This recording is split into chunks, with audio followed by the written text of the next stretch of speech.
এদিকে বাংলাদেশের পণ্যের ওপর যুক্তরাষ্ট্রের ৩৫% শুল্ক আরোপ পূর্ণ বিবেচনার সুযোগ রয়েছে বলে জানিয়েছেন অর্থ উপদেষ্টা ডক্টর সালেউদ্দিন আহমেদ।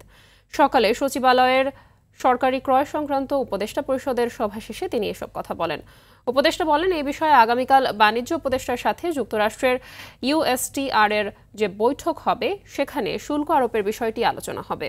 যুক্তরাষ্ট্র সরকারের সাথে সরাসরি এই আলোচনায় নতুন করে কমে আসতে পারে শুল্ক আরোপ। যুক্তরাষ্ট্রের সাথে বাংলাদেশের বাণিজ্য ঘাটতি মাত্র $5 বিলিয়ন।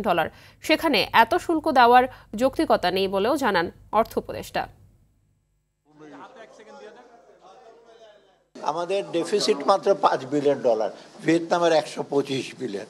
ওখানে কিন্তু ওরা মোটামুটি কনসেশন দিতে ওদের রাজি হয়েছে, কিন্তু আমাদের এত কম ডেফিসিট। আমরা চেষ্টা করছি যে আমাদের এত কম ডেফিসিটে এত শুল্ক দেওয়ার তো কোনো জাস্টিফিকেশন থাকে না।